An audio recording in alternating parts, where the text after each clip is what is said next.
Bismillahirrahmanirrahim. Assalamualaikum warahmatullahi wabarakatuh. Salam perkenalan daripada saya, Cikgu Sahariza binti Osman. Guru yang diamanahkan untuk mengajar sains untuk kelas ini pada tahun ini. Saya rasa boleh dikatakan semua tidak mengenali diri saya sebab tahun lepas kamu semua berada di sisi petang. Okey, tahun ini saya akan mengambil alih lah sebagai guru sains semua. Okey, untuk tahun 4 ini, sebelum memulakan kelas, saya nak ingatkanlah untuk sains ni biasanya saya menggunakan buku teks. Kemudian saya juga menggunakan buku ungu yang panjang tu.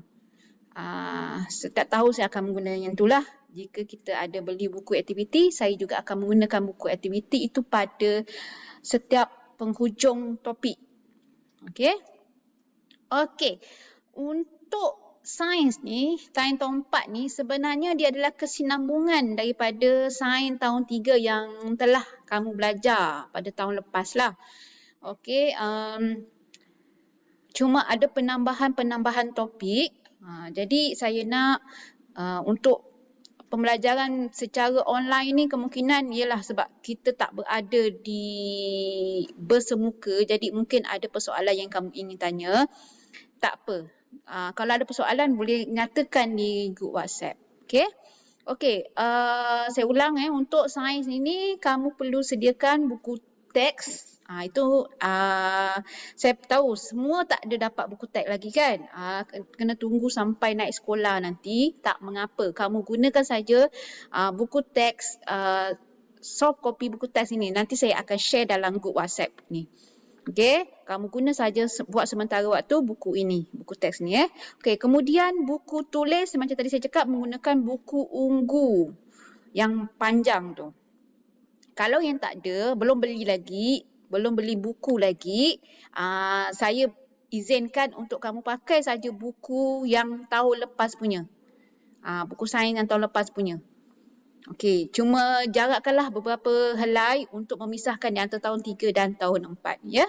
Okey, saya percaya sebab tahun lepas juga tahun 3 menggunakan buku panjang warna ungu. Okey, saya tak ada masalah untuk hal itu. Okey, jadi saya izinkanlah siapa murid yang tak membeli buku lagi boleh pakai buku ungu tahun lepas yang masih boleh digunakan. Yang masih ada ruang kosong tu boleh pakai. Tak ada masalah. Okey, untuk tahun ini kamu akan belajar beberapa topik. Okey, mula-mula kamu akan belajar berkaitan dengan unit 1 ni berkaitan dengan kemahiran saintifik. Jika kamu ingat, pada tahun 3 tahun lepas kamu ada belajar 6. Okey, 6 kemahiran saintifik. Antaranya lah memerhati, mengukur dan menggunakan nombor, mengelas, berkomunikasi. Ingat lagi tak? Saya harap semua ingat lagi. Okey, kalau tak ingat nanti saya akan buat ulang kaji. Okey, untuk tahun ini kamu akan tambah lagi 6. Sebab untuk kemahiran proses sains semuanya ada 12. Tahun 3, 6 dan tahun 4 ini kamu akan belajar lagi 6. Iaitu menggunakan perhubungan ruang dan masa, kemudian kamu akan belajar mentafsir data, kemudian mendefinisi secara operasi, kemudian mengawal pemboleh ubah, membuat hipotesis, mengeksperimen. Yang ni semua ni kamu akan belajar. Okey? Lepas kamu belajar ini baru kamu masuk topik seterusnya iaitu manusia. Kalau diri kamu adalah manusia, saya pun manusia. Kita tahu bahawa kita ada sesuatu yang kita kena tahu tentang diri kita. Betul tak? Contohnya, benda yang pertama yang kamu akan belajar tentang topik manusia adalah organ pernafasan manusia. Macam mana manusia bernafas? Macam mana kita ni bernafas? Kena tahu. Okey. Tarik nafas, hembus nafas. Itu kita akan belajar pada topik manusia. Kemudian kamu juga akan belajar berkaitan dengan perkumuhan dan penyahtinjaan.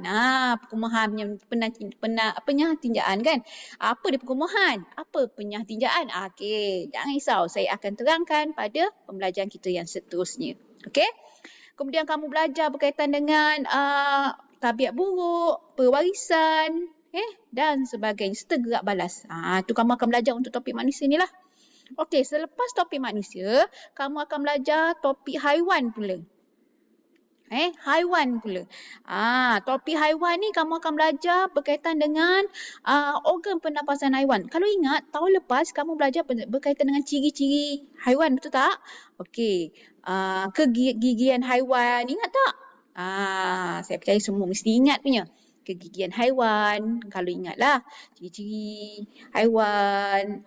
Tahun ini kamu belajar, tambah satu lagi topik kamu belajar tentang organ pernafasan haiwan. Selain organ pernafasan haiwan, kamu akan belajar pula bagaimana haiwan itu dikelaskan mengikut organ pernafasan. Untuk pengetahuan kamu, ada haiwan yang bernafas menggunakan 2 organ pernafasan tau. Nanti saya akan terangkan. Tunggu Okey, kemudian kamu akan belajar tentang haiwan yang hidup di darat dan di air. Tahu kan? Kemungkinan kamu tahulah. Ada haiwan yang hidup di darat, ada haiwan yang hidup di air dan juga ada haiwan yang boleh hidup di kedua-duanya. Okey, kemudian kamu akan belajar berkaitan dengan haiwan vertebrata dan haiwan invertebrata. Apa dia tu? Okey, saya beri sedikit penerangan lah. Haiwan vertebrata adalah haiwan yang bertulang belakang. Manakala haiwan invertebrata adalah haiwan yang tidak bertulang belakang. Ini kamu akan belajar nanti pada topik haiwan. Okey? Okey, kemudian kamu belajar ciri-ciri haiwan vertebrata. Okey? Jangan risau. Saya akan ajar perlahan-perlahan. Saya percaya. InsyaAllah kamu boleh dapat memahaminya. InsyaAllah. Okey, selepas topik haiwan, kamu akan belajar tentang topik tumbuhan pula. Okey, topik tumbuhan kalau kamu ingat pada tahun lepas kamu belajar ciri-ciri daun, jejala. Okey, kemudian berbuah tidak berbuah, berbunga tidak berbunga, betul tak? Ingat tak? Saya percaya semua ingat punya. Okey, untuk tahu ini kamu tambah sedikit iaitu berkaitan dengan gerak balas tumbuh-tumbuhan. Apa dia gerak balas tumbuh-tumbuhan? Saya beri contoh lah. Contohnya macam air. Kemudian apa? Cahaya matahari. Okay. Kemudian graviti. Itu adalah contoh. Kemudian kamu belajar berkaitan dengan fotosintesis. Keperluan proses fotosintesis. Kepentingan dia. Kamu akan belajar untuk topik tumbuh-tumbuhan ini. Okey? Selepas habis topik tumbuh-tumbuhan ini, kamu akan belajar pula berkaitan dengan topik sifat cahaya. Okey, sifat cahaya ni kamu akan belajar pergerakan cahaya, kejelasan bayang-bayang, kemudian faktor-faktor yang mempengaruhi saiz bayang-bayang. Okey, kemudian kamu belajar ciri-ciri cahaya. Sifat cahaya tu apa dia? Contohnya cahaya bergerak lurus, kemudian pantulan cahaya, pembiasan cahaya, kepentingan dalam kehidupan kita cahaya ni. Apa kepentingan cahaya dalam kehidupan kita? Okey, kamu akan belajar waktu topik sifat cahaya ini. Okey? Kemudian selepas sifat cahaya, kamu belajar berkaitan dengan bunyi pula. Selalu kita dengar muzik kan dekat radio kan. Dekat TV, kita tengok TV, kita tengok gambar, mesti ada suara. Betul? Itu dikategorikan sebagai juga bunyi. Kadang-kadang bangun tidur dengar bunyi loceng kan. Bunyi suruh bangun tidur kan. Okey. Itu juga dikategorikan sebagai bunyi. Dekat dapur, mak tengah masak. Itu juga bunyi. Okey, bagaimana? Kamu akan belajar bunyi ni dari segi apa? Dari segi getaran ke? Macam mana bunyi itu bergerak? Macam mana bunyi itu dipantulkan? Fenomena pantulan bunyi dan sebagainya. Okey? Itu untuk topik bunyi. Kemudian selepas topik bunyi, kamu akan belajar pula kepada topik tenaga. Tenaga ni. Mula-mula sekali kamu akan belajar berkaitan dengan sumber-sumber tenaga. Apa dia sumber tenaga? Jangan risau, saya akan ajar pada waktu kita sampai topik ni nanti. Okey, kemudian kamu akan belajar berkaitan dengan bentuk tenaga. Okey, bentuk tenaga, perubahan bentuk tenaga. Ni semua kamu akan belajar lah. Tenaga boleh dicipta ataupun dimusnahkan, tenaga yang boleh diperbaiki dan tidak boleh diperbaiki. Itu kamu akan belajar, jangan risau. Okey, kemudian selepas kamu belajar berkaitan dengan topik tenaga, kamu akan belajar pula berkaitan dengan topik bahan. Okey. Topik bahan ni kamu akan belajar sumber asas bahan. Contohnya apa? Dari tumbuh-tumbuhan. Apa yang terhasil?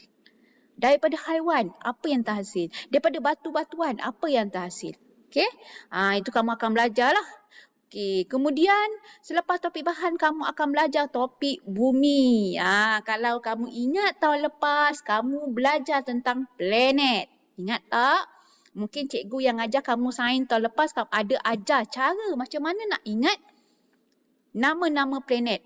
Sistem suria. Ingat tak sistem suria? Apakah ahli-ahli sistem suria? Ingat tak? Kalau boleh ingat balik Nanti saya akan buat imbas kembali. Pada next kelas kita ni saya akan imbas topik-topik tahun 3 yang ada kaitan dengan topik tahun 4. Jangan risau, saya akan imbas balik. Supaya kamu tidak ketinggalan. Okay? So, kalau cikgu-cikgu kamu mungkin akan ajarkan, ada ajar bagaimana cara nak ingat. Terpulang pada kamu. Macam anak murid saya ajar, cara nak ingat sangat mudah. Contohnya macam saya lah, saya ajar untuk Zamri buang malasnya, Mak Zamri upah nugget. You tarik. Apa? Zuhra, Bumi, Marik, Mustari. Itu petua saya lah macam mana nak ingat kedudukan planet daripada matahari. Okey? Untuk tahun ini kamu belajar tentang bumi ni, kamu belajar tentang tarikan, graviti. Okay. Kemudian kamu belajar tentang kepentingan graviti ni, tarikan graviti ni, kepentingan pada manusia. Contohnya macam manusia, macam kita ni kan, kalau tak ada graviti, apa yang berlaku? Itu kamu akan belajar. Kemudian kamu akan belajar peredaran dan putaran bumi, kamu akan belajar ni. Okey? Seterusnya, selepas topik bumi, kamu akan belajar topik mesin. Yang ini adalah topik terakhir sekali. Topik terakhir untuk tahun 4. InsyaAllah. Kita doa banyak-banyak semoga kalau boleh kita buat kelas secara bersemuka. Saya lebih suka belajar secara bersemuka daripada kelas online. Sebab saya tak dapat nak tahu kamu punya masalah. Kadang-kadang saya lebih suka anak murid saya bertanya di dalam kelas. Tak apa, kita doa yang baik-baik insyaAllah. So untuk topik mesin ini, kamu akan belajar tentang tuas. Kalau ingat, tahun lepas, waktu tahun 3, kamu belajar tentang takal. Ingat tak? Mungkin cikgu kamu akan ada ajar macam mana nak tarik bendera kan. Itu adalah contoh-contoh takal. Tarik bendera, timba pigi dan sebagainya. Itu adalah contoh takal. Untuk tahun ini, kamu belajar tentang tuas. Okay, hubung kait tuas, hukum, ni semua kamu akan belajar nanti. Okay, kemudian kamu belajar tentang mesin ringkas yang lain dan last kali kamu akan belajar tentang mesin kompleks. Apa dia mesin kompleks? Okay, boleh? Okay, itulah penerangan ringkas saya tentang topik-topik yang kamu akan belajar tahun ini. Okay. Pada minggu depan, insyaAllah pada minggu depan saya akan ajar topik-topik yang berkaitan, topik-topik tahun 3 yang berkaitan dengan topik-topik tahun 4. InsyaAllah. Okey, untuk minggu ini, saya cuma nak kamu baca saja secara roughly lah, secara ringkas saja buku teks yang saya akan masukkan dalam grup ni. Baca dahulu untuk memahami topik-topik yang kamu akan belajar ni. Untuk minggu ni tak ada kerja rumah. Cuma baca saja. Kerja rumahnya adalah baca buku teks ni. Okey? Untuk pengetahuan kamu juga, biasanya saya akan kasih sehari sebelum PDP kita, setiap hari Selasa dan hari Rabu saya rasa. Hari Selasa dan hari Rabu, saya akan kasih video. Kalau saya buat video, saya akan kasih sehari sebelum. Pada hari Selasa dan Rabu itu, saya cuma kasih kerja rumah. Okey? Tapi cuma minggu ini, sebab ini adalah minggu pertama, hari pertama kita bersua muka secara online ini, saya kasih video ini pada hari ini. Okey? So, jadi minggu ini tidak ada kerja rumah. Kerja rumahnya hanyalah baca buku teks ini yang saya akan beri sebentar lagi. Baca topik kemahiran saintifik. Okey? Kalau boleh baca yang tu. Sebab pada minggu depan saya akan buat ulang kaji topik tahun 3 kemahiran saintifik yang ada 6 tu. Saya imbas balik sebab saya nak perkaitankan di antara yang tahun 3 dan tahun 4 ni. Supaya kamu faham ke-12-12-nya. Okey, saya rasa saya tak nak banyak cakap. Itu saja untuk hari ini. Kita jumpa lagi pada minggu depan, hari Selasa. Okey, Assalamualaikum dan bye.